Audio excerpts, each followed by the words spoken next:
네, 6월 3일 대통령 선거를 앞두고 대선 주자들을 만나보는 시간인데요. 오늘 대선 시그널에서는 한동훈 국민의힘 대선 경선 후보를 연결해서 자세한 얘기를 나누겠습니다. 후보님 나와 계시죠? 예, 안녕하십니까? 예. 어제 밤 늦게까지 국민의힘 이강 후보인 김문수 후보와 양자 토론이 있으셨는데요. 이게 마지막 토론이잖아요. 마치신 소감을 좀 여쭙겠습니다. 어, 김 후보님, 제가 평소에 존경하던 분이고요. 예. 어차피, 제가 후보가 되더라도 함께 같이 가야 될 동반자입니다. 경륜을 많이 보여주셨고, 그래서 제가 많이 배운 시간이었습니다. 국민들께도, 어떤 후보가, 이재명 대표와 토론하고, 맞상대를 했었을 때 이길 수 있을 것인지를 판단할 수 있는 시간이었다고 생각합니다. 어제 양자 이제 2강으로 굳어진 이후에 마지막 결승 토론이다 보니까 뭐 계엄이나 탄핵이나 이런 거에 대한 어떤 얘기보다는 후보들 간의 정책 토론도 좀 하시고 좀 달라진 모습을 볼 수가 있었는데 네. 그 최종 후보가 결정이 된다면요. 지금은 찬탄 대 반탄 구도로 좀 나뉘어져 있긴 하잖아요. 이 예. 세력 간의 화합이 가능할 거라고 보시나요? 음, 제가 예. 이 여당 대표로서 작년 말에 계엄을 저지했고요. 그 과정에서 당에서 쫓겨났죠. 네. 그런데 그로부터 지금 4개월이 지났습니다. 그런데 결국 과거에 우리 당이 탄핵의 강을 건너는 게 4년 걸렸어요. 네. 그런데 제가 다시 당원과 국민들의 선택을 받아서 우리 당의 후보로 최종 결정되면 그 자체가 우리 당이 계엄의 바다를 건너는 것을 의미한다고 생각합니다. 그러면 제가 당선이 된 이후에 네. 모든 분들 함께 이제는 이기는 길로 하나의 목표로 갈 수 있을 겁니다. 계엄에 대한 얘기는 사실 어제 별로 안 했던 이유는 저는 계엄을 강력하게 저지했던 사람이고 네. 김문수 후보는 계엄에 대해서 위헌이라고 생각하지 않는다는 발언을 이제 12월에 하시면서 그걸 유지해 오셨잖아요. 네. 그렇기 때문에 그 입장이 다르다는 것은 그간의 토론으로 충분히 했기 때문에 별도로 안 했던 것이고요. 뭐 그게 중요하지 않아서 이야기하지 않았던 것은 아닙니다. 예, 이미 뭐 그 전에 토론 과정에서 많이 나왔던 이슈이기 때문에. 예. 근데 제가 그 경선이 모두 끝난 이후에 본선 주자가 정해지면 화합할 수 있을지를 여쭤본 이유가 예. 그 여권 일각에서도 지난번에 보면 2007년 대선 때 친노 비노가 좀 이제 경선을 했었던 정동영 예. 후보가 당선이 됐던 그 당시 대선 경선 있잖아요. 예. 그때 비유를 하시는 분들이 있어요. 당내 예. 화합이 안 될 수 있다. 이런 걸 우려하시는 분들이 좀 있더라고요. 그래서 예. 한번 질문을 드려봤는데 음, 후보님 생각은 가능할 거다라고 보시는 거네요. 당연하죠. 예. 지금 당원들이 얼마나 승리에 목말라하고 승리를 원하시는데 그런 일이 다 되겠어요. 지금 예. 그건 패배주의입니다. 예. 그때는 어차피 게임이 안 됐을 때니까 그랬던 거잖아요. 예. 저는 제가 당선돼서 계엄의 바다를 건너고 우리가 함께 모여서 윤석열 대통령과 이재명 대통령을 함께 과거로 보내자라는 예. 강한 명분으로 싸우면 우리가 이긴다고 봅니다. 이기는 선거에서 왜 어떤 분이 참여하지 않겠어요? 그거는 예. 기우라고 생각해요. 제가 네. 후보가 돼서 모든 분들 잘 함께 갈 겁니다. 함께 경쟁을 했던 후보들에 대해서는 좀 안타까움도 표현을 하셨는데 특히 뭐 이런 얘기가 저는 기억에 남더라고요. 조금 일찍 배웠다면 홍준표계가 될 수도 있었겠다. 뭐 예, 이렇게 예. 애정을 많이 표시를 하셨는데 뭐 이것과 좀 별개로 예. 지금 한동훈 캠프 특보단장 하시는 김종혁 단장 같은 경우는 홍준표 후보가 경선에서 탈락하자마자 거기를 도왔던 의원들이 다 이제 김문수 캠프로 가버리는 거에 대해서 좀 지적을 하셨더라고요. 예, 예. 한동훈 후보는 그런 움직임에 대해서 좀 어떻게 보셨습니까? 저는 홍 후보님, 이번에 사실 홍 후보님한테 제가 그동안 욕은 많이 먹었지만, 예. 직접 제가 대응하고 만나본 건 처음이었는데 매력적이시더라고요. 네. 왜 홍준표 하는지 알겠어요, 제가. 그래서 참 저는 앞으로도 많이 가르침 받고 싶고요. 예. 그런데, 홍 후보님 좀 굉장히 강하시고 멘탈 강하신 분인데, 탈당까지 선언하시면서 정치 참 비정하다. 이게 무슨 그 당권을 노리는 세력들이 있고 대권을 원하지 않는 세력이 있다. 이런 말씀을 페북에 쓰셨잖아요. 예. 그런 걸 보고 그리고 또 거기 캠프에 있었던 분들이 홍 후보님을 배웅하러는 안 나가고 곧바로 같은 건물에 있는 다른 캠프의 사무실로 즉시 옮기는 걸 보고 네. 이건 좀 이상한 거 아닌가 생각을 했어요. 왜냐하면 저도 이제 다른 캠프 이제 그 여덟 분 이상이 됐었잖아요. 예. 거기서 이제 초반에 이제 아쉽게도 경선에서 4강에 들지 못하시고 4강에 든 이후에 이제 2강에 못 드신 분들이 계시잖아요. 네. 그분들에 있었던 아주 좋은 우리 이 정치인들을 모시고 싶어서 이렇게 많이 얘기했는데 대부분 반응은 저한테 그래서 오시기로 한 분들이 계시거든요. 예. 그런데 그분들이 말씀은 그래도 후보에 대한 예의, 의리 이런 것 때문에 바로 갈 수는 없다. 네. 후보한테 허락을 좀 받게 해달라. 예. 그리고 후보가 조금 마음을 추스린 다음에 허락을 받으면 요 다음 단계에서 반드시 가겠다. 이렇게 얘기들을 다 하시더라고요. 네. 이게 도리에 맞는 거죠, 사실은. 그런 면에서 보면은 저는 정치 참 비정하다라는 생각을 했습니다. 왜냐하면 그렇게 바로 그럴 건 아니지 않나 하는 생각은 했어요. 네. 혹시 홍준표 후보랑은 또 따로 연락을 하셨거나 만나실 계획이 있거나 그러실까요? 지금은 연락을 잘 안 받으시더라고요. 네. 그런데 저는 제가 후보가 돼서 하는 과정에서 홍준표 후보님의 힘을 꼭 같이 하고 싶어요. 네. 그랬을 때 우리 국민의힘의 전력이 큰 차이가 날 것 같습니다. 알겠습니다. 뭐 홍준표 후보 캠프에 있었던 분들이 또 김문수 캠프로 가면서 지지 선언도 이어지고 있고 이런 상황인데 대부분 뭐 친윤계로 분류되는 분들이에요. 그러다 보니까 일각에서는 친윤계가 이렇게 또 김문수 후보 쪽으로 막 쏠리는 게 결국 한동훈 후보의 선출을 막기 위해서다. 뭐 이런 얘기들이 좀 나오더라고요.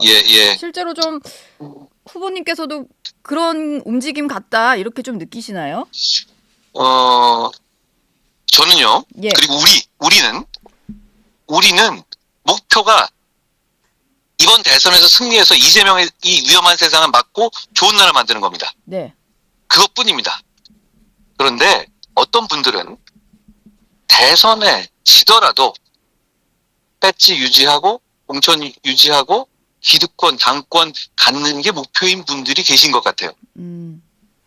저는 그건 당원들의 명령을 거부하는 겁니다. 당원들은 대선 승리를 명령했어요. 거기만 집중하라고 명령했어요. 저는 그 명령에 따르겠습니다. 그런데 한 가지 덧붙이자면 혹시 그런 생각을 하고 계신 분들 대선에 지더라도 당권, 기득권만 가지면 된다라고 생각하시는 분들이 계시다면 저는 그건 큰 착각이라고 말씀드리고 싶습니다. 왜냐하면 그렇게 해서 이재명 대표의 세상에 오면 엄청난 정치 보복이 있을 거예요. 그분들이 생각하는 당권, 기득권 같은 거 그거 절대 유지될 수 없을 겁니다. 지금이라도 혹시라도 그런 생각 가진 분이 있다면 저와 함께 우리 모두 힘을 합쳐서 지금 이 대선의 승리를 위해서만 매진하자라는 호소를 드립니다. 예, 알겠습니다. 그리고 오늘이 5월로 넘어가는 5월 1일인데 한덕수 대통령 권한대행이 아마 오늘 오후에 사퇴할 가능성이 좀 큰 걸로 좀 알려지고 있어요. 이미 뭐 대선 캠프는 여의도에도 사무실을 꾸렸다라고 하니까 곧 출마 선언도 할 것 같은데 직접적으로 좀 여쭙겠습니다. 한덕수 권한대행의 출마에 명분이 있다고 생각하시나요? 그 명분 여부는 국민들께서 판단하시는 겁니다. 저는 다만 좀 이런 생각은 드는 게요. 어제 채널A에서 보도했다시피 문재인 정권 당시에 핵심이셨던 분들 주로 그런 분들에게 무슨 당이 또 누군지는 모르겠으면 저도 모르고 모르는 일이니까요. 당이 당명을 바꿔야 같이 해주겠다 내지는 대통령을 출당을 시켜야 같이 해주겠다. 이런 식으로 모욕적인 갑질을 당하는 것이 저는 대단히 이상하다고 봤어요. 당명 변경이나 언급되는 상황. 그렇죠. 아니 당명 변경을 하려면 그건 당원들이 요구해야 하는 것이지. 친문들이 요구해서 우리 국민의힘의 당명을 바꾸는 건 말도 안 되는 거고 그런 요구가 있다면 너네 장난하냐? 이렇게 받아쳐야지. 예. 뭐 그럴 수도 있지라고 반응하면 안 되는 거예요. 왜냐하면 우리 77만 당원들, 당비라는 당원들은 그럼 다 뭡니까? 예. 저는 이 당원들의 자존심을 크게 훼손시킨 거라고 생각합니다. 이러면 안 됩니다. 그리고 예를 들어서 지금 뭐 이 소위 말하는 그런 텐트 얘기하면서 접촉하시는 분들이 동교 등계 네. 무슨 뭐 저 정대철 그 전 의원님이나 뭐 이낙연 그 친문재인계 예. 뭐 이낙연 뭐 전병헌 이런 분들이잖아요. 예. 그리고 이분들이 아주 자랑스럽게 밖에다 얘기를 합니다. 음. 우리 당의 자존심과 우리 당의 존재 가치는 어떻게 되는 겁니까? 예. 저는 이거 대단히 잘못된 거라고 봐요. 그리고 네. 그런 얘기 그건 후보가 며칠 뒤면 정해지나 이틀 뒤에 정해지지 않습니까? 예. 후보 중심으로 하면 되는 거예요. 그리고 저는 분명히 오해하실까봐 말씀드리는데 저는 이번 대선 승리를 위해서 우리 뭐든 해야 된다고 생각해요.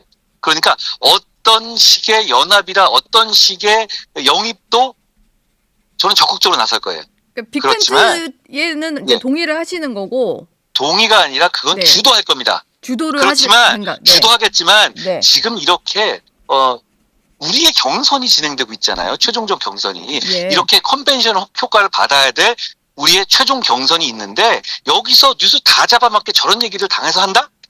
저는 저러면 안 된다고 생각해요. 예. 그리고 지금 결정할 수 있는 게 아닙니다. 그건 예. 후보가 결정할 문제예요. 후보 중심으로 가야 하고 당이 주도권을 가져야 하는데 벌써부터 당 밖에 있는 인사에게 단일화를 도와달라고 한다거나 당면 요청 변경을 받고도 그냥 가만히 있다거나 이런 것 자체가 아니 뭐 다 문제다. 일부 우리 쪽 당에 있는 예. 분들이 당명이 뭐가 그렇게 중요하냐 바꿀 수도 있는 거 아니야 이런 얘기를 하던데 네. 아니 무슨 말이에요 그게 당원들이 요구하면 바꿀 수 있어요. 그런데 왜 친문에서 요구하는데 그걸 들어줘야 됩니까? 예. 이 당이 친문의 겁니까? 네. 뭐 단일화나 뭐 여러 가지 대선에서 이기기 위해서는 뭐라도 해야 된다. 하지만 주도권에 있어서는 이제 포기하실 수 없는 부분을 좀 강하게 말씀을 해주신 것 우리 같아요. 보수의 중심은 국민의힘입니다. 예. 국민의힘이 잘못한 거 말고 많고 반성해야지만 그래도 국민의힘을 믿어주는 보수의 지지자들 훨씬 많아요. 예. 그러면 네. 우리 중심으로 우리 선출된 후보 중심으로 가야 되는 건 당연한 겁니다. 후보님께 이런 질문을 좀 하나 드리고 싶은데 한덕수 대행이 출마할지 말지를 좀 계속 확답을 안 하다가 어쨌든 출마가 가시권에 들어온 상황이에요. 근데 저희가 여론조사 결과를 하나 준비를 해봤는데 국민의힘 지지층에게 한덕수 대행과의 단일화를 원하는지를 물어봤더니 81.2%가 해야 된다 이런 답변을 좀 했더라고요. 이게 얼마 전에 저희 채널A가 보도한 여론조사인데 이걸 좀 어떻게 해석을 하십니까? 이 정도로 절박하게 꼭 이겼으면 좋겠다인 건지 아니면은 그러니까 네. 지지도가 있는 사람은 누구와도 단일화를 해야 한다는 얘기겠죠. 예. 어떤 특정한 사람을 이야기하는 것이 아니라 그렇지 않겠습니까? 네. 저도 마찬가지예요. 지금 우리가 보수 정당의 후보가 선출되고 나면 우리와 표를 나눌 수 있는 사람들은 모두 다 얘기를 해야죠 서로. 예. 누구라도 그게 네. 누구라도 그래야 되는 거 아닙니까? 그때 그 작업은 당연히 있을 겁니다. 그렇지만 그걸 지금 미리 어떤 정해진 것처럼 이야기한다? 저는 그런 식의 논의가 진행되는 것 그리고 그런 식의 논의를 문재인계 사람들, 동교동계 사람들과 얘기하는 것에 대해서 이해하기 어렵습니다. 우리는 네. 당원들이 있어요. 네. 우리 전통의 정당입니다. 예. 그 당원들 얘기를 하셔서 제가 좀 당내에서 제기되는 이런 우려들을 좀 여쭤보고 싶은데요. 예. 일단 그 본선에서 후보가 확정이 되실 텐데 어쨌든 한덕수 권한대행이 또 출마를 외부에서 하게 되면 뭐 무소속으로 단일화를 하고 입당 뭐 이런 시나리오까지 벌써부터 나오는 상황이잖아요. 근데 이렇게 됐을 경우에는 경선에서 선출된 후보와의 단일화 과정에서 당원권이 좀 침해될 수도 있는 거고 그리고 이 과정을 지도부가 좀 주도를 하게 된다면 당연히 월권 논란이 있을 것 같아요. 과정이 좀 순탄치 않을 거라는 생각이 좀 드는데 어떻게 좀 보고 계십니까? 상식적으로 판단을 하면 될 문제 같아요. 예. 그게 뭐 그 과정에 어떤 문제가 있다는 점에서 제가 굳이 얘기 안 하더라도 상식적인 면이 있는 거잖아요. 다만 저는 다시 한번 말씀드립니다만 이기기 위해는 뭐든 합니다. 예. 그렇지만 예를 들어서 수능 시험을 보고 대학을 가려는데 네. 수능은 면제해달라? 나는 면접만 보겠다. 다른 사람 다 수능 보는데 이게 공정하지는 않죠. 그리고 그걸 보는 사람 입장에서도, 공당이 저런 식으로 의사결정을 해도 돼? 라고 생각할 수 있겠죠. 예. 그렇지 않겠습니까? 그리고 네. 마라톤을 42.19km 뛰는데 예. 40km까지는 그냥 택시 타고 가고 2km만 뛰겠다라고 했었을 때 네. 그게 그 밖에서 보시는 분들 입장에서 그게 공정해 보이지는 않겠죠. 그렇지만 다시 말씀드립니다. 저는 이기기 위해서는 뭐든 합니다. 예. 이기기 위해서는 뭐든 하신다. 이게 좀 핵심인 것 같고요. 민주당에서 벌써부터 한덕수 대행의 출마에 대해서 명분이 없다. 그리고 정치 중립 의무 위반이다. 왜냐면은 지금 권한대행 하면서 했던 행보들이 다 사전선거 운동이다. 뭐 이런 논란을 제기를 하는 것 같아요. 그리고 이재명 민주당 후보 같은 경우는 미국과의 관세 협상 과정에 대해서도 이걸 선거에 활용하려고 했다라고 비판을 좀 하는 상황인데 이런 민주당의 지적은 좀 어떻게 들으셨나요? 저는 민주당과 싸워서 이기기 위해 나온 사람입니다. 예. 그러니 민주당이 하고 있는 여러 가지 정치 공세에 대해서는 하나하나 논평하지는 않겠습니다. 알겠습니다. 오늘 또 중요한 일정 하나가 있는 게 오후 3시에 이재명 민주당 후보의 선거법 사건 상고심 예. 선고가 나오는 날인데요. 어제 또 다른 인터뷰에서 뭐 말씀하시기로는 정의 실현 뭐 이런 말씀을 해주셨어요. 그렇습니다. 정확히 어떤 선고 결과에 대해서 예측하시기는 좀 힘들고 그래도 좀 전망하신다면 어떻게 보고 계신지 좀 궁금한데요. 요즘 사법부의 결과가 전망하고 전망한 대로 그리고 일반적으로 예상하는 상식대로 나오지 않는 경우가 많아졌죠. 예. 그렇기 때문에 국민들의 불신도 커지고 있는 거라고 생각하는데요. 다만 우리 대법원이 정치는 생각하지 말고 정의만 생각해서 판결을 내려줬으면 좋겠습니다. 왜냐하면 이거 오래 갈 것이고 예. 그리고 여기에 대해서 수긍하기 어려운 결론을 낸다면 이건 굉장히 사법부 입장에서 오래 갈 상처가 될 거예요. 결과에 대해서는 오후 3시에 나오니까 한번 지켜보도록 하고 국민의힘 주진우 의원이 지금 법률위원장인데 어제 저희 정치 시그널에 출연하셔서 대법원이 헌법 84조에 대한 입장도 함께 오늘 판결문에 담아야 된다 이런 얘기를 하셨거든요. 이 헌법 84조 문제는 한동훈 후보가 가장 먼저 언급을 하셨던 걸로 제가 기억이 좀 납니다. 한 후보께서도 여기에 대한 명확한 대법원의 입장이 담겨야 된다고 보시나요? 저는 헌법 84조 문제를 제일 먼저 화두를 제기해서 논의를 풀어간 사람이죠. 예. 저는 그게 몇 년 뒤에 있을 대선에서 생각한 건데, 그게 좀 빨라졌네요. 안타깝게 또 빨라졌죠. 그런데 헌법 84조에는 논란이 할 게 사실 없습니다. 헌법 84조는 명확하게 소추만 정지된다고 하고 있어요. 당연히 재판은 진행되는 겁니다. 예. 그러니까 법원 입장에서 만약에 헌법 84조를 이상하게 해석해서 만약에 누가 대통령이 되면 5년 동안에 모든 재판 스톱한다? 그럼 공범들 재판도 진행되고 다 할 텐데요. 예. 그런 선택을 저는 법원이 할 수 없다고 봅니다. 왜냐하면 헌법 84조는 명확하기 때문이에요. 근데 지금 미국의 트럼프 대통령 사례나 이런 걸 보면 대통령이 당선이 돼버리면 실제적으로 좀 쉽지 않아 보이는 상황이라서 미국의 시스템과 사법 시스템과 대한민국의 사법 시스템은 굉장히 다릅니다. 예. 제가 미국 변호사 자격도 뉴욕주 변호사 자격도 가지고 있거든요. 네네. 미국의 시스템은 대개 검찰이나 미국 검찰들은 기소를 취하하고 소위 말하는 거기에 드롭하고 랩업한다고 하는데 그게 되게 자유로워요. 재량이 커요. 여러 가지 이유에서. 네. 근데 우리는 그 기소를 일단 해놨을 때 계속 취하하거나 이런 문화가 아니에요. 일단 재판 자체가 틀에 맞춰서 누구에게나 평등하게 돌아가는 사법 시스템입니다. 예. 미국 시스템은 그렇지가 않아요. 어떤 상황에 따라서 얼마든지 공소를 중간에 취소하고 하는 것이 너무 자유롭고 그런 문화이기 때문에 미국 사례하고 우리 사례를 비교해서 트럼프가 그러니까 이재명이 이런다? 그거는 잘못 알고 하는 얘기입니다. 예. 단순 비교는 좀 쉽지 않은 그런 상황이군요. 시스템이 전혀 달라요. 예. 단순 비교의 문제가 아니라 우리 법에서는 그런 일이 있을 수가 없습니다.